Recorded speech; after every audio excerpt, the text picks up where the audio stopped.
Hi folks, welcome. My name is JeromeDolphin and we're here today to discuss advanced LISP SD access forwarding architecture. For those that don't know, I am a technical marketing engineer in the SD access business unit. That means that I have one foot in customer land, so I talk to folks about what they're trying to do with SD access, and I have one foot in engineering land. So really the goal of the job is to help the two domains understand each other, help you understand what engineering has built, and help engineering understand what it is you need from the product. We have 90 minutes to go through this deep dive session. It's a 3000 series session, so it's a bit of a heavy lift. And well done to you for showing up on the last morning of the last day. I definitely understand the temptation to stay in bed or do something else. So congratulations for coming, and congratulations to me for showing up too. There's a WebEx room. Please put questions in there. I'm monitoring them for the next month or so. Happy to answer them after the session. Okay. Whoops, there's something wrong with this clicker. It looks like the button got stuck. I beg your pardon. It's a good start. It's a good start to the morning, isn't it? Yeah. All right. Beg your pardon. That wasn't me, I swear. Okay. Right, just some introductory things very quickly. Yeah, I think the button got stuck down for whatever reason. Some introductory things very quickly. This is a 3000 series session. It is a heavy lift. We'll be doing some debugs and show commands. There's a lot of CLI, so be prepared for that. You don't necessarily need to understand, thank you. You don't necessarily need to understand this to make SD access fabrics work. If you follow the CVD, you'll be fine. You can build out a fabric and things will function. But I understand the desire to go deeper. I'm definitely wired up that way, and I constantly have conversations about folks that want to know under the hood mechanics. And it helps to give you a bit more confidence in what you're building if you really understand what's under the hood. We're not going to discuss SD access transit specifically, but the principles we're discussing equally apply to SD access transit. It's all LISP at the end of the day. I do have an SDA transit deep dive session as well. The session ID is on the screen, so ciscolive.com, you can go there, type in 2816, and you can watch that at your leisure. It wasn't run at Cisco Live this week, but it was run in Amsterdam earlier in the year. So these two presentations, this one and 286, complement each other very well, but I would say this is the foundation that 2816 builds on. Okay, so the SD access fabric architecture uses a LISP control plane. I'm sure you all know that. LISP stands for Location ID Separation Protocol, or Locator ID Separation Protocol.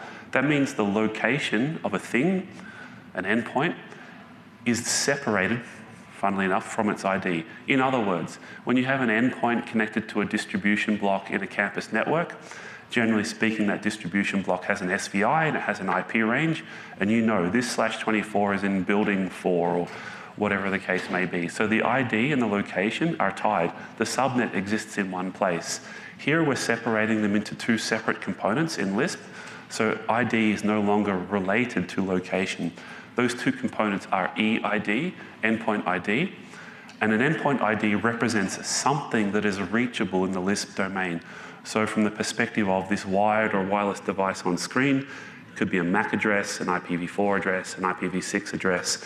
An EID can also be other things we'll see later. It can be a subnet, a service like firewall. We've got this SSI thing. It's not part of this presentation, but it's been discussed in other parts of Cisco Live. So that's a service on the network. It could be a default route. So anything that's reachable over LISP is an EID. So that's the first half of the locator ID separation protocol. The other half is RLOC, the routing locator, where this thing is attached. So you can see here, for example, this Apple laptop with the IPv4 address 10.10.10.10 is reachable through the RLOC 192.168.1.1. So obviously what that means is now this IP address or this MAC address can move to anywhere. The address stays the same, so it gives you mobility across hundreds or thousands or multiple thousands of switches. The endpoint is fully mobile. The only thing that changes is the RLOC as it moves around. Okay.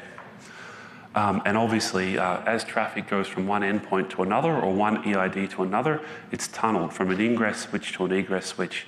In the SD access architecture, using a VXLAN tunnel, or in traditional Lisp using a Lisp tunnel, but obviously we're talking about SD access, so it's VXLAN. Okay, so I have to introduce a tiny bit of Lisp terminology. People may know that Lisp existed well before SD access existed. And so what you'll find in the show runs, if you're inclined to get onto a board or whatever and do a show run, you'll find the traditional Lisp terminology. So I need to introduce some terms so that you can make sense of the show runs we're about to have a look at. Okay, so bear with me, just quickly. LISP PITR, Proxy Ingress Tunnel Router. So this is a thing that connects Lisp and non-Lisp sites together. It advertises aggregate routes to attract traffic towards the Lisp domain. Might sound familiar in the SD access architecture. There's also LISP PETR, Proxy Egress Tunnel Router. So this takes tunnel traffic from the Lisp domain and routes it towards external things. When you put these two things together, you get a LISP PXTR, which is otherwise known as an SD access border node. Again, you'll see PITR and PETR in the show runs and the show output commands. So that's why I'm introducing the terms. Even though SD access doesn't actually use this terminology in the CVD and in the UI, you will find it in the iOS XE if you're inclined to explore show run outputs. LISP map server, it takes registrations of EID to RLOC mappings and publishes them to places, and then a map resolver takes lookups and resolves those lookups. A lookup is a request saying, where is this EID? And the response obviously is an RLOC.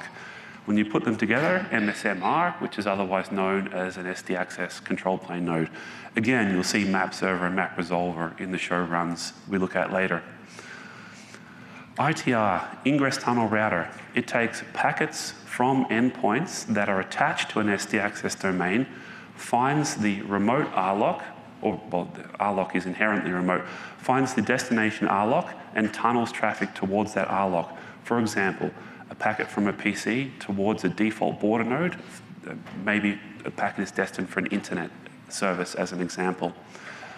And ETR, it receives encapsulated packets from the Lisp domain, decapsulates, and forwards towards an endpoint that's locally attached. So when you put these things together, you have XTR, which is otherwise known as SD Access Fabric Edge Node. So updating this diagram, you would have seen the old terminology before. Now we've put the new terminology on here, edge node, border node, control plane node. Okay, the context of this discussion is LISP Pub Sub, LISP Publish Subscribe. When SD Access was released in 2017, it used the LISP BGP architecture. This means that LISP and BGP were a hybrid of two protocols working together to make SD Access packet forwarding work. Subsequently, in around 2021, 2022, we changed the control plane architecture to a pure LISP architecture. So we dropped BGP out and we upgraded LISP to PubSub. BGP was used originally to push routes. There was no way for LISP to advertise in its initial implementation. It was a pull only, a lookup. But sometimes we need to proactively push routes to places. It used to be BGP. Now we use PubSub, which I'll explain in a moment. There is the migration tool. I've been saying this for a few years. There is a migration tool to get your old Fabric sites from LISP BGP to LISP PubSub if you already have Fabric sites in operation. That tool is actually an EFT now. If you want to test it, please reach out to your sales team or product manager, but it is in the product. And with a bit of luck, will be generally available sometime this year. Don't quote me, approximately this year. I strongly expect it to be this year. So when that tool exists, if you have LISP BGP sites, you upgrade Catalyst Center to whatever version. The tool is a workflow, a click-through, and it will go and adjust your existing sites to go from LISP BGP to LISP PubSub. Of course, what this means, or the implication is, LISP PubSub is our recommended architecture moving forward. So if you're building a new site, you'll get a choice in Catalyst Center, BGP or PubSub. You choose PubSub. It's now the default choice. And there's really not many reasons to be building LISP BGP anymore.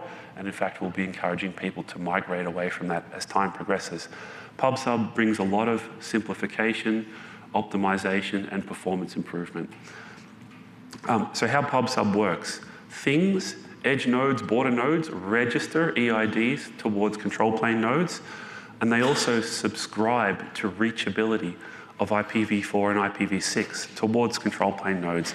And then control plane nodes publish registrations towards subscribers. So it's basically a constant system of feedback, whereas things connect and disconnect and move around, border nodes are updated with reachability, more or less in real time. Okay. LISP is virtualized. This is how we accomplish layer 2 virtual networks and layer 3 virtual networks in the SD access fabric. So you've got L3 VN A and B. There's no way to move between these things. They are separate, isolated routing segments. Or you've got L2 VNs X and Y, the same thing. You can't hop between layer 2 segments in SD access.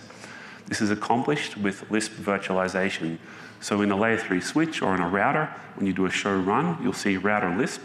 Then under router LISP, you'll see instance IDs. And then within instance IDs, we enable services. So for example, 8188 is a layer 2 LISP instance ID. It has service Ethernet enabled. That means it's used for layer 2 connectivity. Or the other instance IDs have IPv4 or IPv6 or both. And that's just a function of what is turned on in the associated layer 2 or layer 3 virtual network. It'll make sense in a moment. If we take this principle to layer 3 border nodes, you create layer 3 virtual networks in SDA. They are instantiated as VRFs on border nodes or edge nodes. So as you create layer 3 VNs, Catalyst Center configures VRFs, and it puts interfaces into VRFs. In this case, we have GRT. GRT is SD access infra VN. It's the same thing. Infra VN is the LISP instance. It uses GRT to route traffic. Then we've got our layer 3 virtual networks, so in this case, Corp VN, IoT VN. SVIs, obviously, map to VLANs, and VLANs map to front ports on switches or sub-interfaces on routers. In this case, we're talking about a switch. That's the most common model of border node. External systems, fusion devices, peer devices, whatever we like to call them, they map to VLANs on a border node.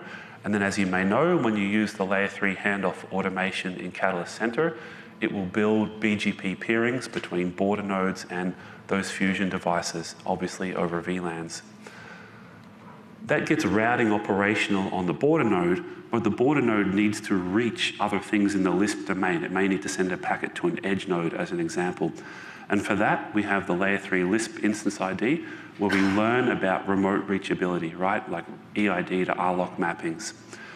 So we've got VRFs and VLANs for external peering, and then we've got instance IDs for forwarding traffic within the fabric, lookup and forwarding traffic within the fabric. This is a very heavily trimmed border node configuration. It's just showing the main parts, just to illustrate the point. We've got our VRFs, our layer 3 virtual networks that are created through Catalyst Center. There is interfaces in VRFs, so these are the layer 3 handoff interfaces, SVIs. For each VRF, there is a BGP peering, a layer 3 handoff, right? It's eBGP peering with a fusion device, one or more, on a per VRF basis. Address family IPv4 is infra VN, that's GRT, and obviously the other two are user-defined VNs. Then so that deals with the external routing towards the fusion domain, and then there's the internal routing through LISP. So we've got router LISP, there's service IPv4 and service Ethernet. These are the default service configurations that are pulled into each instance. So what we can see here, for example, for service Ethernet, we can see ITR and ETR. Now, what that means is when service Ethernet or service IPv4 is instantiated under a specific instance ID, it inherits those default settings from the topmost level here. And then if required, they can be overridden on a per instance ID basis. You don't do this, by the way. Catalyst Center does this based on the choices you've made in the UI. Like I've turned on multiple IP to MAC or fabric-enabled wireless or layer 2 flooding. It will make minor adjustments to these things. Then we have our instance IDs. So 4097 maps to EID table default. In other words, default routing table, global routing table. So we know that 4097 must be infra VN because it's using GRT. And then we have 4099 and 4100 that map to two VRFs, two layer 3 virtual networks I've created in the UI. And you can see under 4099, 4097, and 4100, there is service IPv4. So these are IPv4 only virtual networks within SD access. There could also be IPv4 and IPv6 or IPv6 only, but in this case, just to keep it simple, we're just turning on IPv4. Control plane node is much simpler. If you have a dedicated control plane node as opposed to co-located, all you have is GRT that makes the control plane node reachable in underlay. And then for each layer 3 virtual network you create, a layer 3 instance ID is started, and for each layer 2 virtual network you create, a layer 2 instance ID is started. Now obviously most of the time, control plane node is co-located on the border node, but the VRFs on the border node have no bearing on the control plane node and vice versa. So technically speaking, the control plane node config model does not include VRFs, even if VRFs happen to be on the device, if that makes sense, in a co-located scenario. So if we look at control plane node, again, router Lisp, our default settings, unsurprisingly, service IPv4 and service Ethernet, map server, map resolver, MSMR. In other words, for each IPv4 instance or each Ethernet instance, you are supposed to be an MSMR, a control plane node. And then we instantiate our various instances. So we can see here 4097, 4099, et cetera, et cetera. This is setting up Lisp to accept registrations and subscriptions and do publications for these instance IDs on the control plane node. Edge node is probably you're getting the pattern now, so I'll move a bit quicker. Edge node, again, VRFs, SVIs, which are anycast gateways, then access VLANs that go to front ports. Now on the edge node, it's a little bit unique. We may need to move within the same VLAN, within the same subnet, east-west between two different edge nodes, right? Any IP address goes anywhere, so you might have 10.10.10.10 and 10.10.10.11 on different edge nodes. That's a layer 2 forwarding function. It's a MAC-to-MAC. There's no routing. They're in the same VLAN. So for that, we map layer 2 Lisp instance IDs to the access VLAN. That allows Lisp to do a layer 2 lookup and move east-west within that VLAN. Endpoints plug into VLANs, obviously, via front ports. APs and extended nodes plug into infra-VLANs specifically, infra-VN VLANs. And then fabric-enabled wireless endpoints VXLAN tunnel from the fabric AP to the edge node. So the fabric-enabled wireless endpoint is on the edge node, right? It's the SVI on the edge. And it uses a layer 2 Lisp instance ID to get from the AP towards the fabric edge node. Obviously, on any given fabric AP, you could have many endpoints in many different subnets, layer 2 virtual networks, layer 3 virtual networks. So we need to use Lisp to virtualize between the AP and the fabric edge node, which terminates that fabric AP access tunnel. Unsurprisingly, on an edge node, to route to somewhere else, default route to the internet, to route to another endpoint in fabric, we need that layer 3 instance ID mapping. So edge node show run, we've got our layer 3 VNs, Corp and IoT. There's interfaces in VNs. Loopback 0, that's the RLock of the edge node, that's in underlay. And then we've got our anycast gateways in the 1000 numbered VLANs. So one is infra-VN, 1023 is infra-VN, the other one are user VNs. Again, Lisp, default settings for IPv4 and Ethernet. Then we start our layer 3 Lisp instance IDs, map them to routing tables, and we start our layer 2 Lisp instance IDs and map them to access VLANs. So layer 2 instance IDs east-west within the VLAN between edge nodes, and the layer 3 instance IDs are for routing between different subnets, north-south or east-west. Okay, Fabric WLC, the last piece. Architecturally speaking, from an SDA Lisp perspective, the Fabric WLC is actually very simple. The vast majority of the complexity is just in wireless management, spectrum, authentication, quads, all the stuff that the WLC does with APs. But the Lisp implementation is very simple. For every subnet that you check Fabric-enabled wireless, there will be an instance ID created on the Fabric WLC. So if something's not Fabric wireless, there's no need to program it to the Fabric WLC. It's a pure wired subnet. So in this case, there's 3 instance IDs. Sorry, there's 2 that are Fabric wireless, and there's 1 that is the infra-VN management VLAN for Fabric wireless, which is the bottom one, 8190. One more thing. When you create a Fabric SSID, it is mapped to an IP range in the UI. It's a mandatory decision. You have to say this SSID goes to that pool. So that's the solid line there. But you can override that with a radius access accept. You can send a different VLAN name as long as it's created in the Fabric WLC. Endpoints can be mapped to different access segments in SDA. Obviously, the intention here is to have one SSID with many potential networks accessible behind that SSID. You don't want 16, 20, 100 SSIDs. It's poor wireless design and it's very inefficient. So that's what the AAA override's for. On the WLC, very simple. We've got the instance IDs. You can see the name there. The name is what we send in the AAA access accept. That name is the VLAN name you type into the SD Access UI. And again, it's programmed when you check the box Fabric-enabled wireless. It's configured to the WLC. We have a special segment for Fabric APs.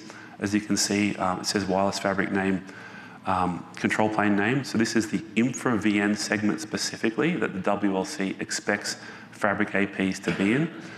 We have an SSID, so as you create Fabric SSIDs, they're instantiated as config. And we have the default SSID to layer 2 segment mapping that can be overridden with AAA on a case-by-case basis. Okay, that's a really quick flyby. We've got an hour and a half and 100 and something slides. That's a really quick flyby introduction of what is LISP, virtualization, instance IDs, and so on. Now we're going to get into the actual mechanics. By the way, there's a lot of hidden slides in this deck. You'll see it with the fast forward symbol. So when you get the PDF, there's 170 odd slides. I think we're going to go through a bit under 100, but many are there for your reference for use outside of this discussion, because I know plenty of people that like to look this stuff up in their own time. Okay, packet forwarding, super important in SD access. How does stuff get from A to B? There is this concept of default ETR, default egress tunnel router. It is the default way out of the LISP domain. And default ETR can be thought of as more of a concept. The language default ETR is the concept, and then the manifestation in the actual switching infrastructure is a default route. So when you do show SEF, you'll see a default route. But structurally in LISP, there's no such thing as a default route. There's a thing called default ETR. And so you'll find us using this terminology somewhat interchangeably, unfortunately. So if I say default route or default ETR, I more or less mean the exact same thing.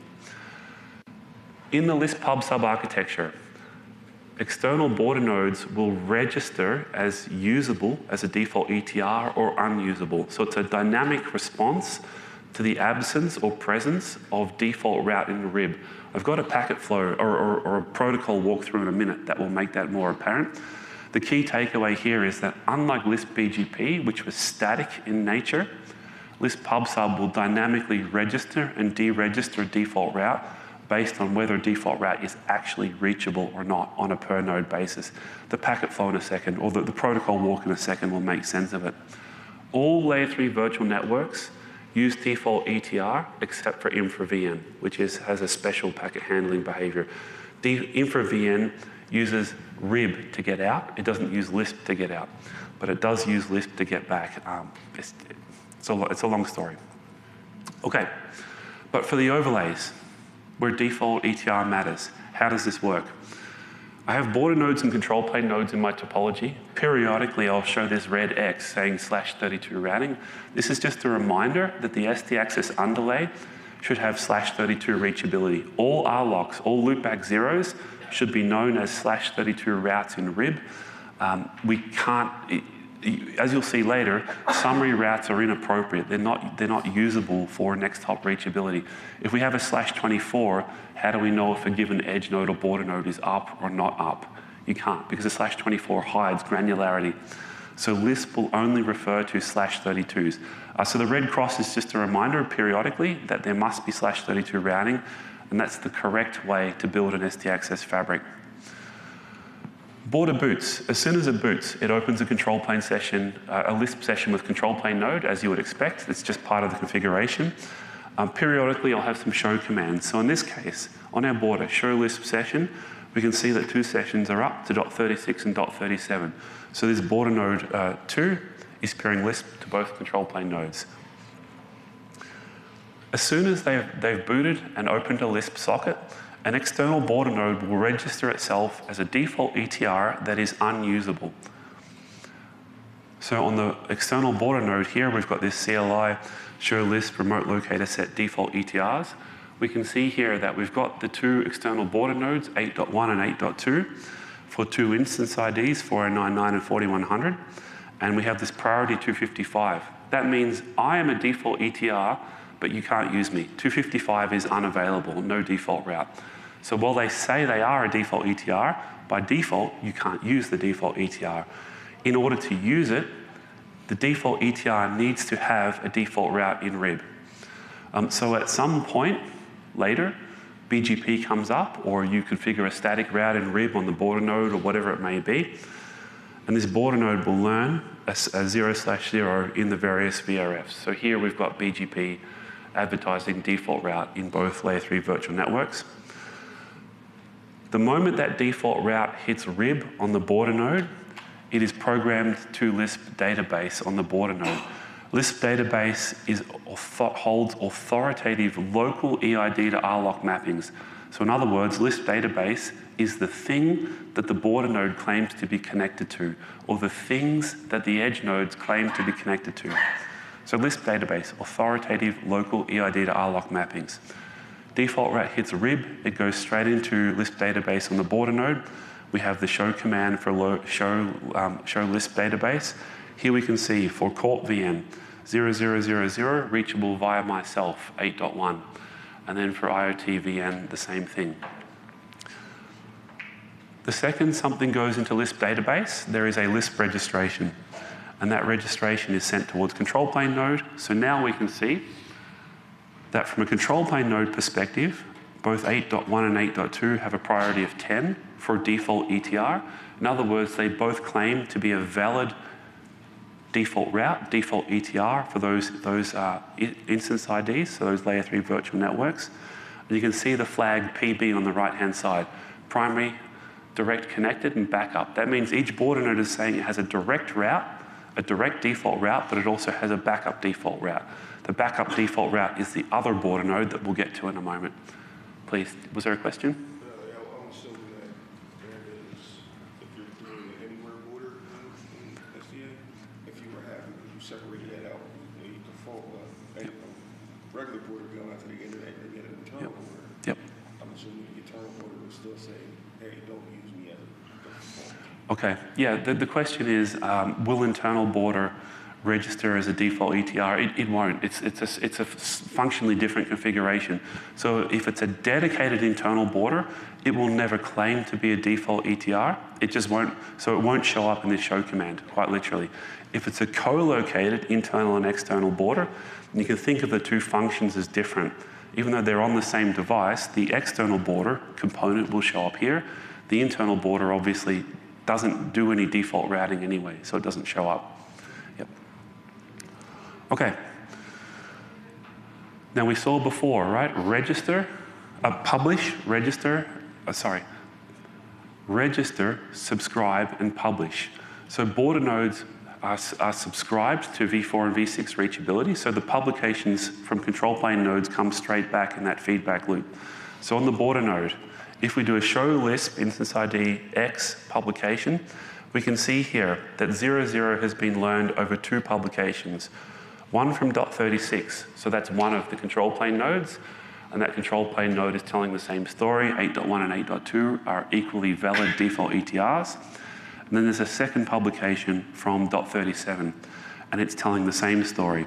Then finally, there is this idea of a merged locator information. So we're taking all of the publications and we're merging it into one data set. The implication here, of course, is that control plane nodes are completely independent from each other. They don't synchronize. Each control plane node holds its own copy of the Lisp database. And obviously this is important. Let's say a control plane node just rebooted 1 second ago, or just came up 1 second ago. That means maybe one control plane node is telling us default ETRs exist. The other control plane node hasn't converged yet. It doesn't matter. It's merged into this locator set at the bottom of the screen there. But they are entirely independent from each other. They're entirely separate control plane domains, the two CPs. Now, publications immediately get sent to Lisp map cache. Map cache is the remote reachable prefixes over Lisp. So there's two concepts here, Lisp database that's locally attached EIDs, and LISP map cache, that's remote reachable EIDs. Okay? Publications go to map cache automatically, and then map cache goes to SISF automatically. I think, was the map cache command there? It wasn't there, anyway. All right, publications go to map cache goes to SISF. Now that is true almost always, except for when there is a RIB route.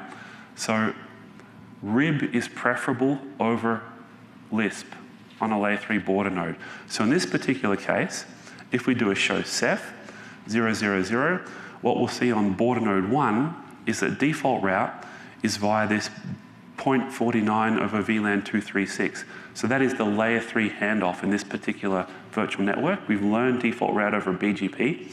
It makes no sense to use LISP to reach this default route. We're learning it over BGP. That is the best path towards default. So it is in SISF from BGP, but to prove a point, if we were to shut down that BGP peering session, instantly this border node will start using LISP as the backup default route. So we can see now, show SISF 000. It's saying 00 is a remote EID reachable over LISP. And the next hop is 8.2 in LISP. So that's the RLOC of border node 2, obviously, using LISP instance ID 4099. So the LISP default ETR default route is there, but it's not used unless the RIB route goes down. Okay. That's default route registration. Specific route registration is almost exactly the same thing. So I've put it in the slides, the sequence of how an internal border node takes a specific prefix and puts it into LISP. We're not going to walk through it because it's 95% the same of what we've just discussed. Exactly the same principles. Registered a border node, registered a CP, published to border nodes, programmed to map cache, programmed to SISF. You can have a look at the reference slides. Just one comment on internal border node. This is a real design from a customer I was working with. In this scenario, is internal border node really required? Do we really need a separate specific route imported elsewhere to reach the data center? Or could we just use the default route through external border node to reach the data center and the internet? There's no exactly correct answer. The right-hand design, however, is simpler, right? There's less routing complexity on the right. We just have default route in SD access, and all traffic follows default route or default ETR. The left-hand design is valid, fully supported, but it is more complicated. So there just needs to be a little bit of thinking about whether we really want to use internal border or anywhere border to import specific prefixes. If there's only one exit point for the fabric, keep it simple and just use default route to send all traffic from SDA towards external routing domains. Okay, so the protocol walk we're not going to do because it's almost identical to the default registration walk we just did. But it is in the slides for your reference later. Okay, so borders are up, control planes are up, routes are registered.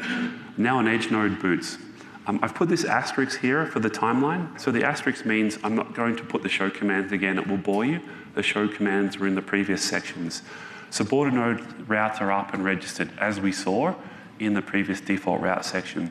Edge node boots, edge node opens a LISP session towards control plane node.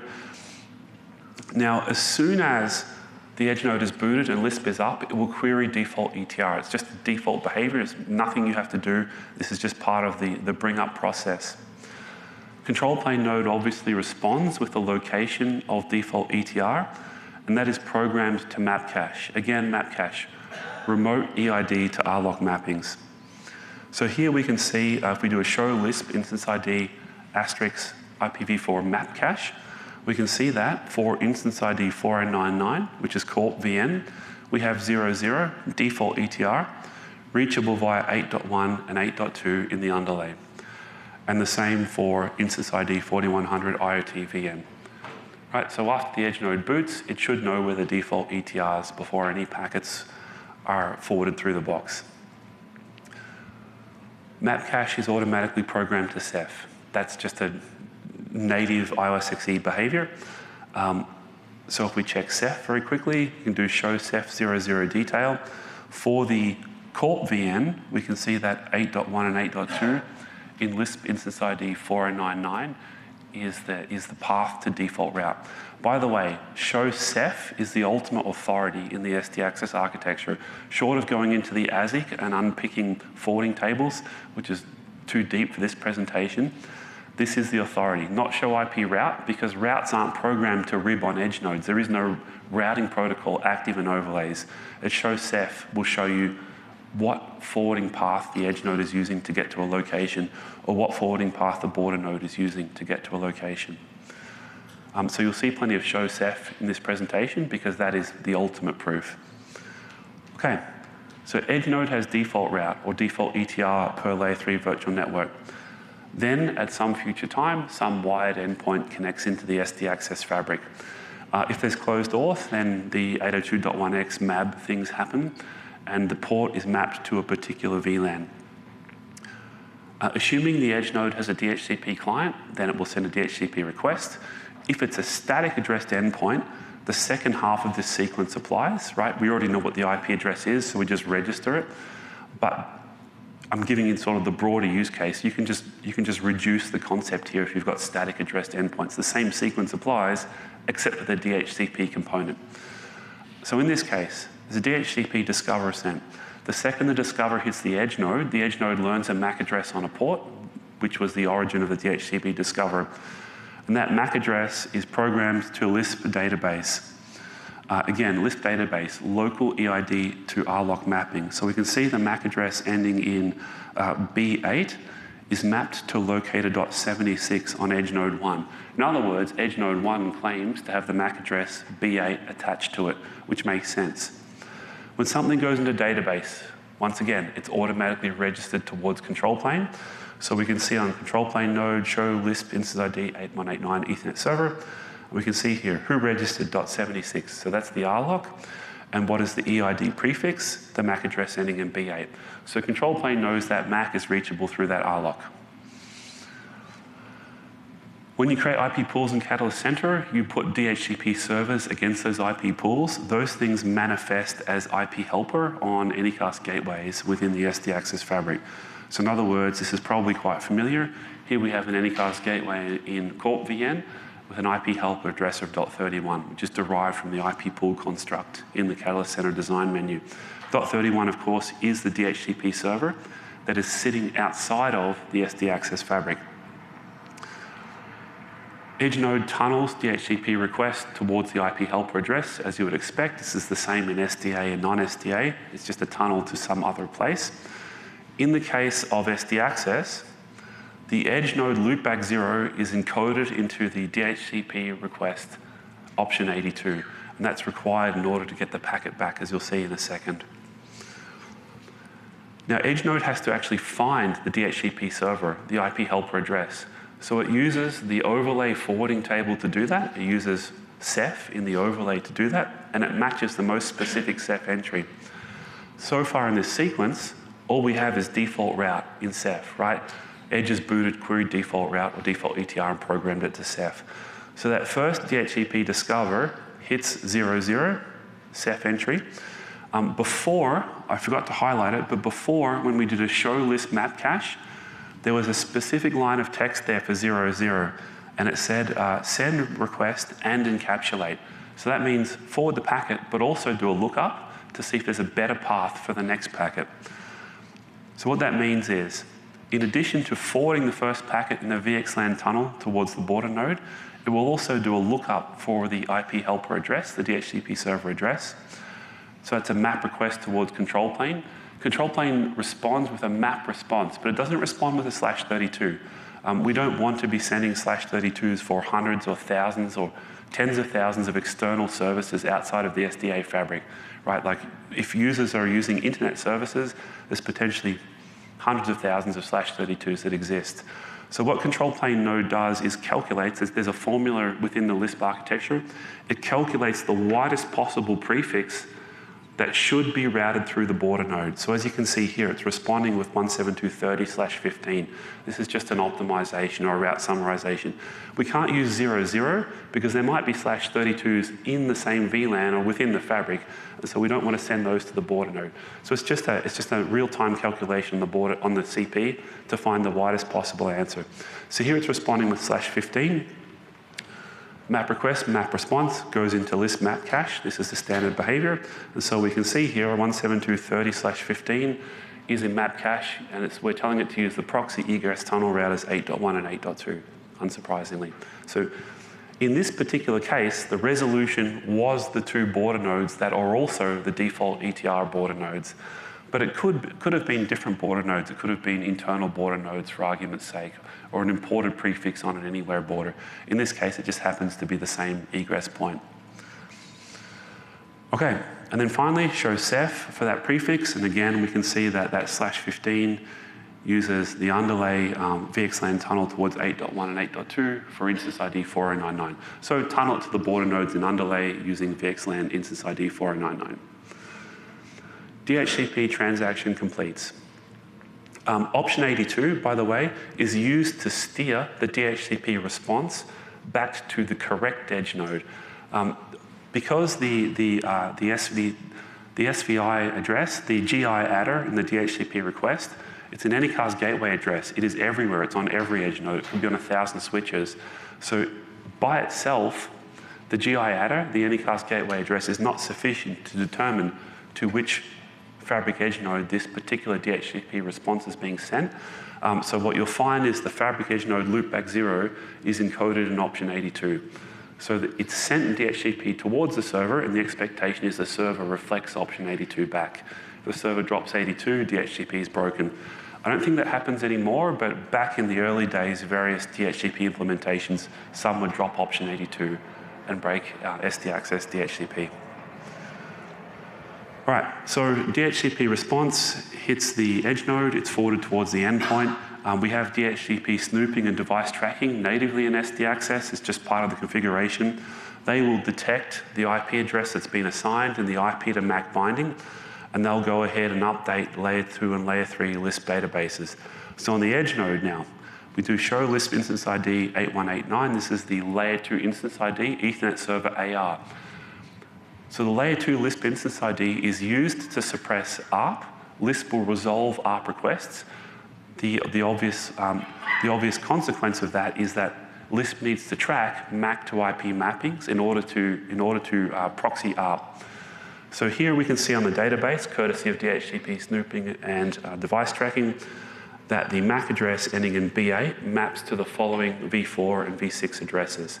So this is in database on the edge node, and we can see that's at layer 2, and at layer 3 we can see that the /32, the .241 address, the address assigned to the endpoint in DHCP, is also mapped to the rlock.76, the same edge node.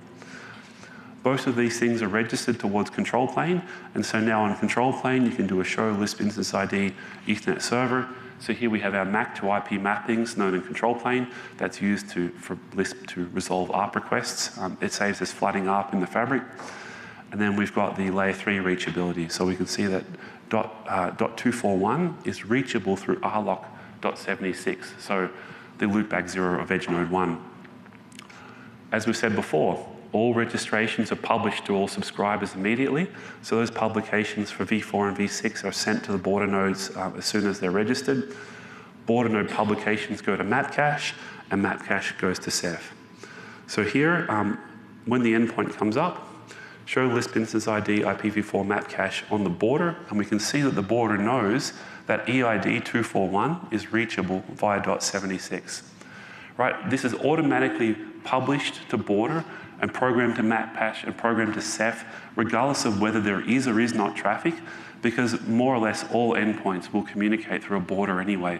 So instead of doing a lookup, we just immediately program to SEF as soon as the endpoint IP address is known, so that later, when a packet comes for that endpoint, it can be just forwarded directly to the correct RLOC. Okay. Map cache goes to SEF, and so if we check SEF on the border node, show SEF specific address detail, we can see the next hop is .76. So that's the RLOC, or the loopback 0 on edge node 1 in instance ID 4099.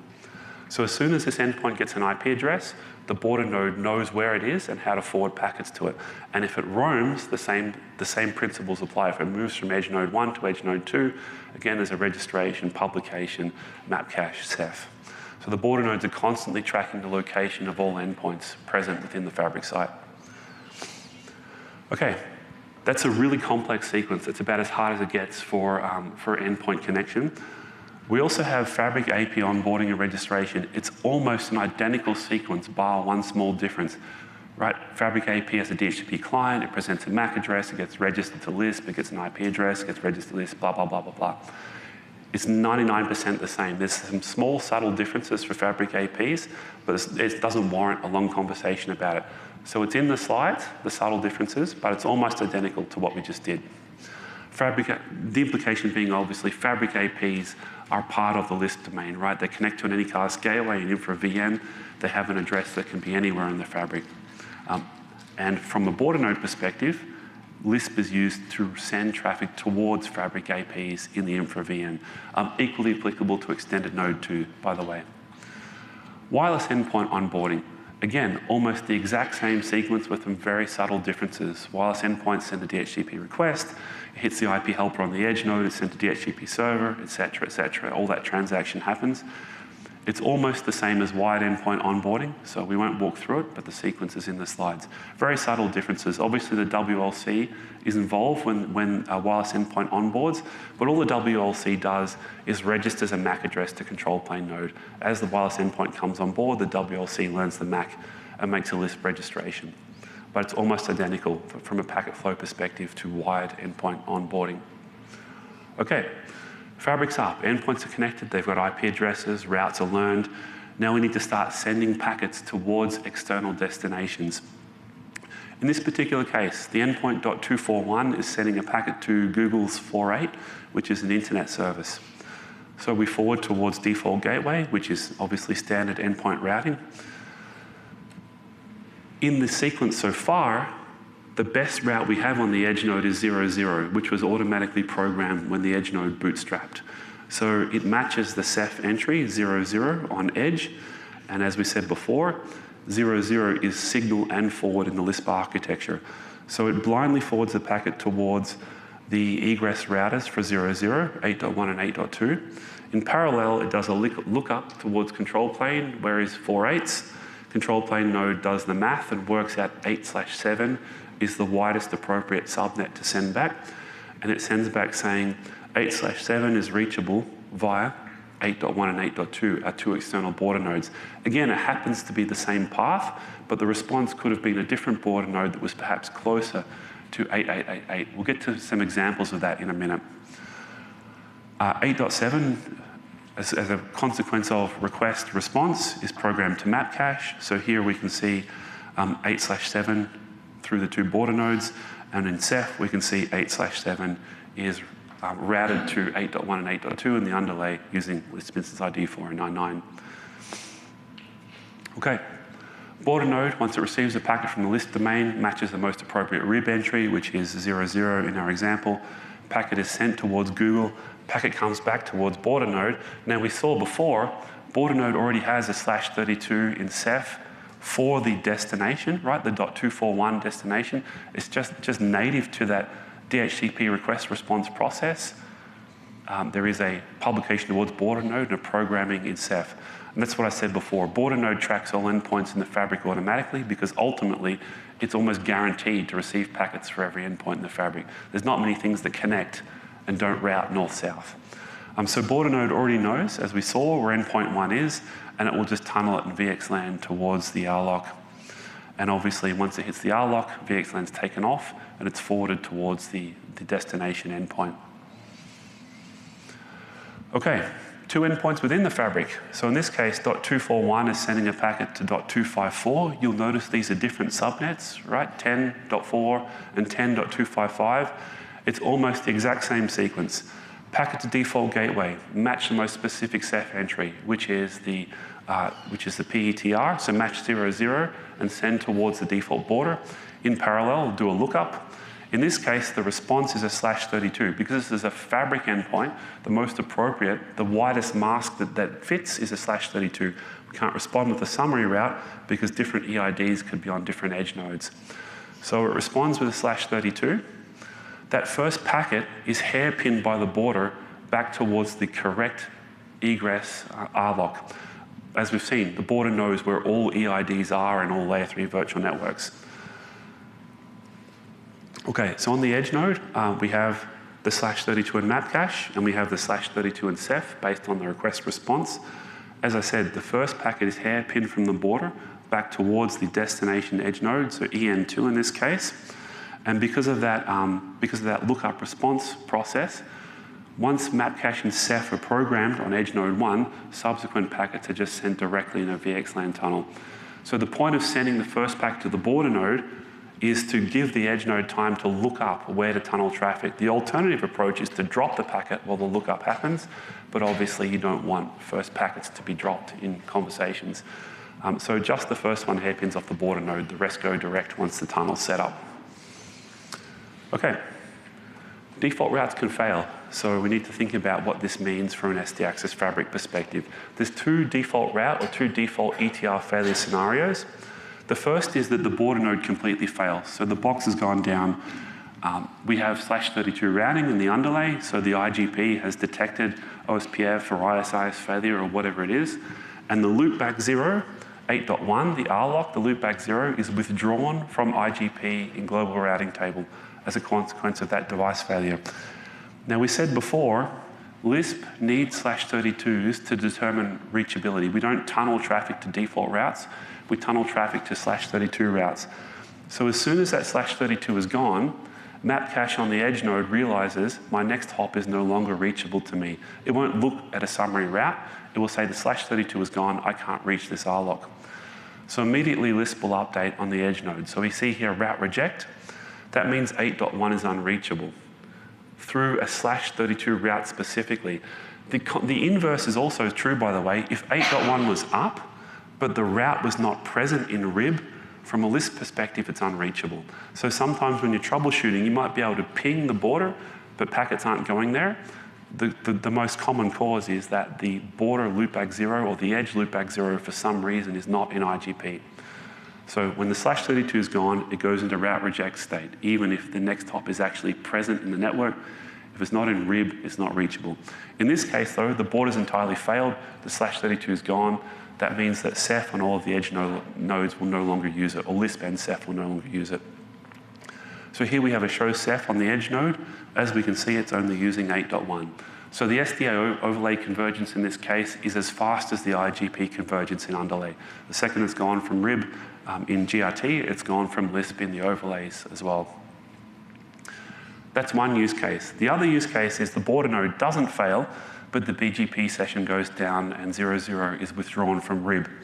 In that particular case, we saw before, border node registers itself as a different priority based on the presence or absence of default route in RIB. So in this case, BGP's failed, default route's gone from RIB. The BN will register itself as unreachable. So we can see here now, 8.1 has priority 255. I am a default router, but don't use me, I have no external connectivity. We also see the flag B, which is saying I have a backup route, but I don't have a primary route. The backup route, of course, is the other border node participating in the LISP domain. Now, when default route or default ETR priority changes to unreachable, there's a proactive notification to all edges saying this default route has changed state. And as a consequence of that, the edges will remove the default route from the usable map cache, but will also walk any of the other impacted entries and refresh those as well. In other words, what that means, as we can see on the edge node, is 00 is only routable through 8.2, not 8.1. It's admin down. But any of the other entries that were using 8.1 are also now unusable. Okay. SISF is updated based on map cache change, and as you can see, we've got 00 detail only reachable through border to 8.2. And the same for specific routes. So 8888, which maps to 8 to 7, is also reachable through border 2. If there's any packets in flight while the LISP convergence is happening, then border node 1 just hairpins traffic to border node 2 to get out, right? It's got a backup route learnable through LISP. Is that a hand? So, Jerome, Yeah. that means that if my firewall is pushing the default route in, and that's my only border nodes, I've just lost access to my data center. If that means a firewall is So if we're getting Yep. 0.0 Yep. connected Yep. from somewhere besides the data center, Yep. firewall something, Yep. and I lose that default route, I've now lost access to my data center. Okay, yeah. So the question, I'll summarize the question, I won't repeat it exactly. But yes, the question is, what are the consequences, what are the routing consequences of this 0-0 behavior? A border node is either usable, or an external border node specifically, is usable or unusable based on the absence or presence of 0-0.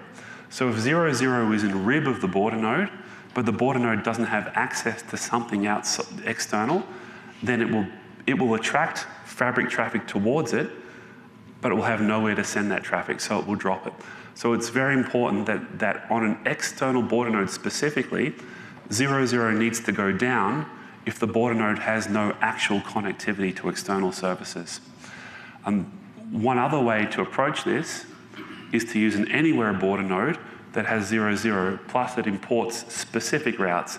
So when 0-0 goes down, still the /24s or /16s remain registered to LISP. I bring that up because I've seen people deploy external borders when it should have been anywhere. Right. Yeah. So Chris mentioned that sometimes you see the wrong border node role deployment for a particular design. I mean, unfortunately, it's quite common.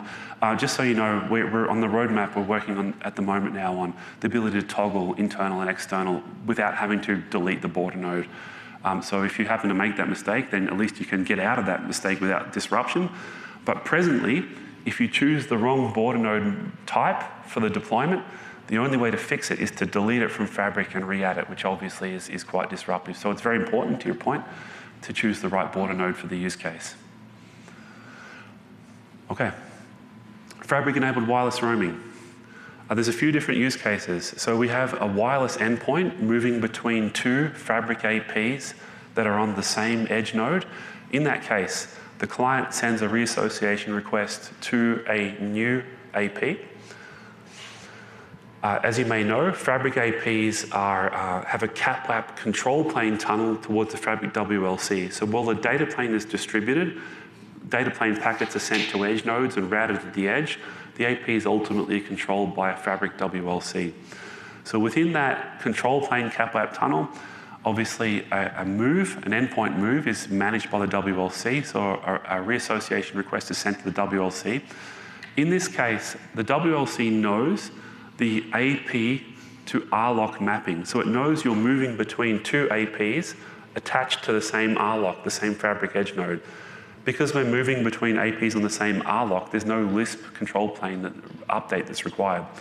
So the Fabric WLC will literally add context to the new AP, delete context from the old AP, and the roam is finished. There's no LISP transaction required if we're just moving between two ports on the same Fabric edge node. So two APs on the same Fabric edge node.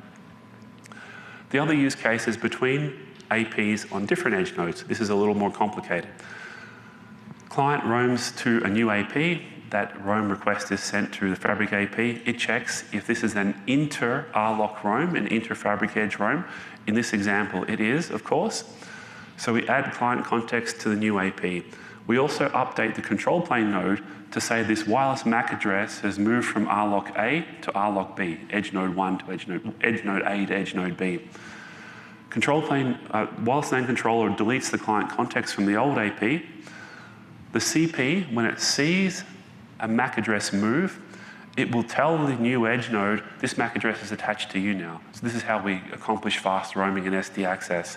The roam has happened in the control plane before the data plane is even converged. It also deletes the client context from the old edge node. It creates this thing called an away entry. An away entry is basically telling a LISP device this thing was attached to you, but it's no longer attached to you. So it just gives the traffic a chance to converge. You'll see that in a moment. The new edge node registers, the roamed to edge node registers the client IP address, the roamed wireless client IP address. That is, of course, published towards the border node, programmed to map cache and programmed to SISF. So as fabric wireless endpoints move around, the border node forwarding plane is constantly updated. So what does this mean when there is an active traffic flow between roaming clients in the SD access fabric? On the left, I have a wireless client.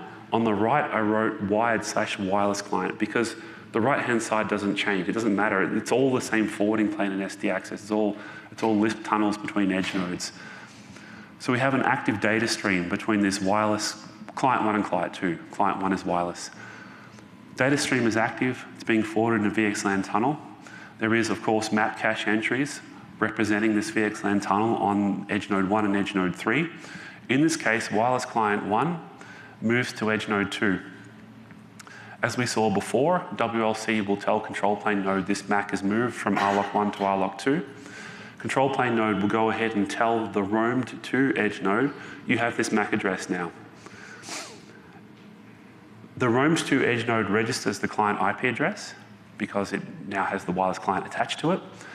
And the control plane node also updates the roamed from edge node to create this LISP away entry. This MAC address is no longer attached to you. That's the LISP away entry. Now, when a LISP away entry is programmed into an edge node, if that edge node receives subsequent packets for that EID, the away entry tells the edge node to send an SMR back towards the packet source. In other words, I've received a packet for a thing that is no longer attached to me. I need to tell the source of the packet, don't use me anymore. That's an SMR, solicit map request. Don't use me, you need to update your forwarding tables. So the data stream is still active, right? The wireless client has moved, but the data stream is still going to the old RLOC. Edge node 1, the roamed from edge node, sends LISP SMR towards edge node 3. The thing that is not roamed is still sending traffic. That forces edge node 3 to do a map request, map response, update its map cache, and get the new edge node RLOC. Ultimately, that brings up a new VXLAN tunnel with a new map cache entry. Go for it. The question is, how fast is that? I need to be really careful to answer that because it can change a little bit release over release. I'm not talking about orders of magnitude, but there could be a couple of milliseconds one way or the other. I'm safe to say less than 50 milliseconds, but in the test cases I've seen substantially less than 50 milliseconds. Not really noticeable to the user. I beg your pardon? Not really noticeable to the user. It's not noticeable to the user. No applications will break. Like wireless is 150 milliseconds, I think. So, sorry, not wireless. Voice over wireless is 150 milliseconds. So it's well under 50, but I won't give an exact number because there can be subtle changes. If 1,000 things roam at once, for example, or various other things, there might be a minor change in XE to XE. By the way, part of this is also dependent on the wireless client and its behavior. So that's obviously not something I can guarantee. Now, so the safe answer is less than 50, but I've seen it much less than 50. If you need precise numbers, we can have a conversation one-on-one. Yep. Okay. That's a fair bit, but we've gone through all of the major LISP forwarding use cases, how routes get added to the fabric, how packets get tunneled from RLOC to RLOC. There is one other aspect of SD access that I need to explain because it's reasonably well understood, and that is the first hop security that is inherent to the architecture. So there is this feature set, or this umbrella suite of features that's been around for a long time. You may have seen it in config guides going back many years, called SISF, Switch Integrated Security Features. And it's an umbrella of multiple different things that bring first hop security functions to Cisco platforms. SISF is platform independent, so it's used in the WLC, OSXE, NXOS, and I can't remember if it's in XR. Did I put it in the ACI? I don't think it's in XR. It doesn't make sense XR would have first hop security. But SISF is used in lots of different Cisco software implementations.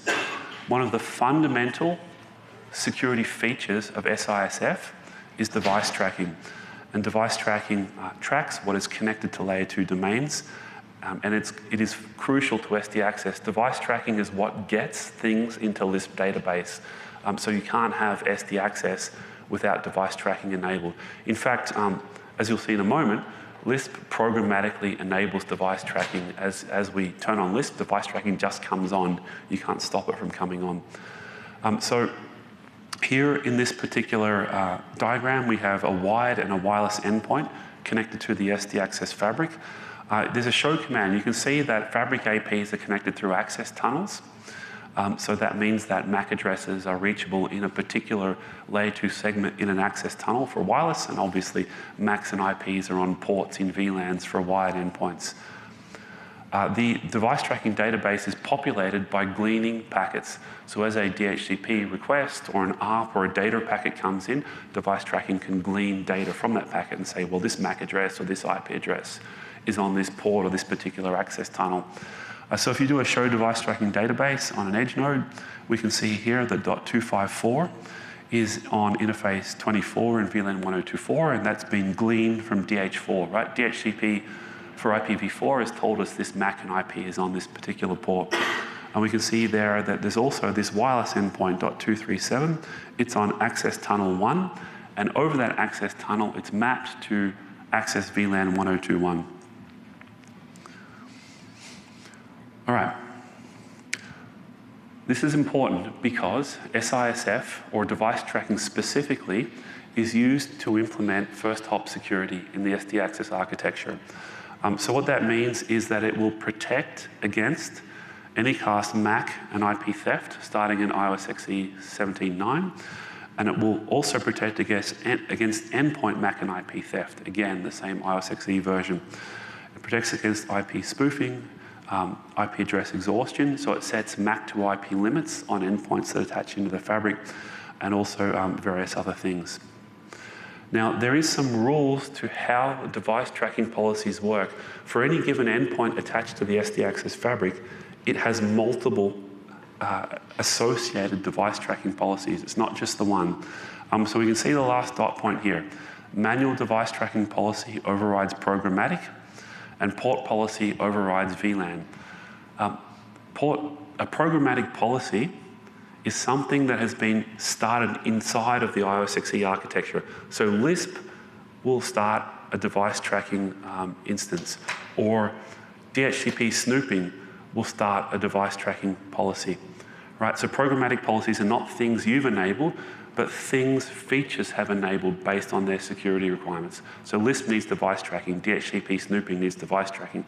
That's programmatic, but there's also static. You can also go to the CLI and go, device tracking policy, blah, blah, blah, and put it on a port or put it on a VLAN, right? Static overrides programmatic, port overrides VLAN. In other words, the more specific and deliberate it is, the higher priority it has. There's one exception to that rule, which is for IP to MAC limits, there is this idea of preference high. That is the trump card. If you've got preference high, it doesn't matter if you're static or programmatic port or VLAN. Preference high means I win. Okay. So on a given edge node, I've snipped this config, but if we do a show device tracking policy, we can see there is many here. Catalyst Center will put this IPDT policy on all edge node ports automatically, and so that's just present natively. It can't be turned off at the moment. And then we'll see some other things here. So we see we've got these policies applied to VLANs, LISP DT glean, LISP AR relay. These are programmatic policies started by LISP. So if you do a show run, you won't see them, but the name tells us it's programmatic, LISP dash. So it's been started by the LISP process. There's also DT programmatic, that's started by DHCP snooping. So there's lots of policies. So as you can imagine, an endpoint in a VLAN on a port is receiving multiple device tracking policies, and those preference rules I explained a moment ago, static, programmatic, port, VLAN, that helps us try to calculate what is the resulting aggregate device tracking policy that might be applied to a given endpoint. We don't need to go through this, but there's lots of device tracking policies that are relevant to SDA. I just grabbed them and dropped them in this slide. They are a function of what you have turned on in the fabric, right? Layer 2 virtual network with layer 2 flooding. doesn't have DHCP snooping. Like in L2VN, we can't know where the DHCP server is, so we just let DHCP go in a pure L2VN. So for example, you won't see DT programmatic, DHCP snooping, SISF policy in layer 2 virtual network. And then various other toggles. If you turn on layer 2 flooding or you turn on multiple IP to MAC, you'll get these different outcomes. You'll notice here, there is one bottom left, show device tracking policy, blah, blah, blah, multi-IP. So that is the multiple to IP MAC policy.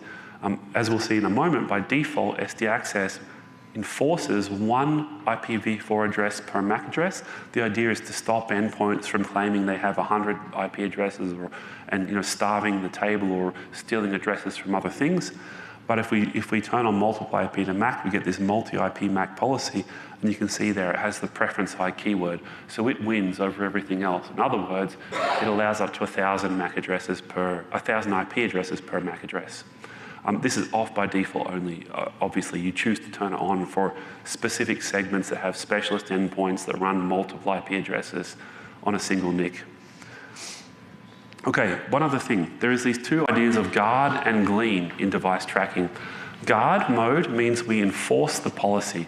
So if something puts a toe out of line, for example, I have 10 IPv4 addresses behind a MAC address, then the 5th and beyond will be dropped.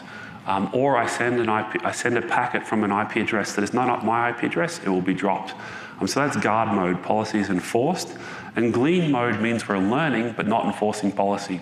We need to do that, obviously, glean in some cases, because as I said before, device tracking is what programs LISP database. So we have to have device tracking present, but we can set it up so that it is enforcing no security policy in certain use cases. By default, typically you want guard mode because you want first hop security in the network. Okay, we'll go through some theft use cases and how device tracking solves those in a moment. But I want to give you two examples just to give you a sense of what's going on here. Here we have a wired endpoint on port 24 in VLAN 1022. So I do a show device tracking policy interface, and I've got DT policy, which is present on all switch ports in SD access. Then we do a show device policy VLAN 1022. We've got these other three, DT programmatic, guard, and relay. Now, I've done the math behind the scenes. I gave you the rules before, right? Programmatic versus static, port versus VLAN. The resulting policy is what's on screen here. And you can obviously use this as a reference. This is generally how most policies exist for wired endpoints within the SD access fabric. I did open an enhancement for a show command to give the aggregate policy. And the device tracking folks agree that we need that. For now, you have to do the math in your head, but there is a feature request in there to get them to give me a show command to show me the resulting policy on a given endpoint. It's not quite finished yet, but they are working on it. And then for a wireless endpoint, the wireless endpoint is connected to an access tunnel, not a switch port. Right, so IPDT policy doesn't apply to a fabric wireless endpoint. In this case, we only have the device tracking policies in the VLAN for a wireless endpoint. And as you can see here, the resulting policy is what's on screen, 1 IPv4, 12 max, guard mode, et cetera, et cetera. Okay, so what all this means, apart from registering IP addresses and MAC addresses to LISP and enforcing IP limits per MAC address, the other thing that it can be used to do is protect against IP and MAC theft. So what this means, you'll see here on this screen, we've got a MAC theft scenario. MAC 1 is on 2 different endpoints. Those 2 endpoints have different IP addresses. So endpoint 1 is connected and operational, or client 1 on the left. On the right, client 2 connects at some later time. There is a lookup of a MAC address as it presents itself. We didn't quite go through that before in the protocol walk because it's not really relevant to getting an endpoint onto the network, but I'm just adding a little more color now. There is actually a lookup before the MAC address is registered towards control plane node. In this particular case, control plane node says, actually this MAC address is already registered. That will trigger a DAR, a duplicate address request. So Edge Node 2 will send the packet towards the previously registered location of the MAC address and say, hey, is this MAC address still attached to you? There is 3 quick probes that go out from the original edge node, the thing that claims to host, that has claimed to previously host the MAC address. Now, if those 3 probes go out and there's no response, then it is assumed that this is a valid MAC move, and the MAC move is allowed to proceed.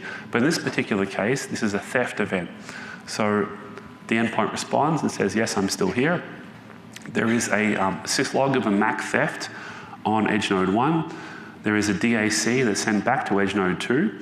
And there is a syslog of a MAC theft and a block of the registration. In other words, the MAC address is not allowed onto the network because it exists somewhere else and it's still connected to the network. I just put a little star there. It does require device tracking logging theft to be turned on. It's currently not part of the SDA config model, so if you need this in your syslogs, you'll need to template it for now. Exactly the same principle for IP theft. There is an IP address present in the network. That same IP address connects elsewhere. The MAC is registered, so the lookup and the registration happens. Then before the IP is registered, there is again a lookup. There's an informed message saying, hey, this IP address is somewhere else. There's a DAR and a probe. In this particular case, once more, the IP address responds at the previous location, saying, I'm still present. That is obviously a theft event. The same IP address can't be in 2 places at the same time. DAC, a theft log, and a block of that IP address within the SD access fabric. Again, obviously, if there's no response to the poll on the left-hand side, then the IP move is permitted, but in this case, it's obviously a theft event. So this is just native behavior within the SD access fabric. Sometimes people ask, do I need to turn on various extra FHS security protocols in SDA fabric? Generally not. This solves the vast majority of use cases. Like dynamic ARP inspection doesn't really have a use case anymore when we've got MAC and IP theft prevention present in the fabric natively. Right. MAC theft can't happen in the wireless network. The WLC takes care of MAC integrity. It won't allow 2 MACs to exist in the wireless fabric at the same time, so we don't need the MAC theft protection in fabric wireless. But we do need the the IP theft protection, and it uses exactly the same mechanism we just described for wireless endpoints, trying to steal IP addresses from other things. Right. So, to wrap it up, what you've seen on the edge nodes is that LISP is only downloading the information necessary to handle traffic specifically for the endpoints that are present on any given edge node. So in other words, LISP is a pull-based mechanism like DNS, right? If my phone had to preload the entire DNS entries of the whole world before I could access the internet, that wouldn't work. My phone would be overwhelmed. LISP brings an efficiency here because we're just loading in forwarding state relevant to each edge node.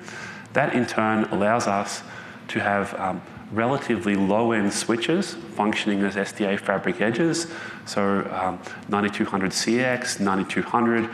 Some of the industrial Ethernet switches are now fabric edges. The IE9300 and the IE3500 are full LISP SDA fabric edge nodes. The important thing here, when we have a fabric edge node, is we have a routed underlay in the network. So no layer 2 in the network foundation, routing right to the very edge of the network. That means there's no risk of layer 2 at the edge, no potential spanning tree loops, broadcast storms, all of the fragility that layer 2 brings. So routing to the edge at very large scale, we're just about to update the scale in the data sheet. Presently it says 1200 edge nodes. The scale will go much further than that in the next release. I won't say numbers on camera, but we can talk about it offline. So we can get low-end switches in a routed access, which gets rid of layer 2, which increases network stability, and we can have massive horizontal scale. It also gives us a significant wireless throughput. All wireless traffic is terminated on the edge node and then uses all of the full bandwidth of the edge node. So SD access will ECMP towards all border nodes. So all links on all edges are active for handling wired and wireless traffic. We don't send the traffic to the WLC, which means there's no bottleneck and no aggregation of IP and MAC addresses at some central thing. The largest customer I'm working with is a university, and presently they have around 100,000 endpoints, wireless endpoints, specifically in a single fabric site. That's not the scale limit, but just to give you a sense of how far we can go with this LISP optimizations for network forwarding. Okay, so that's really the main thrust of the conversation. Please do let me know if this was useful, and otherwise, have a magnificent rest of the day. Thank you.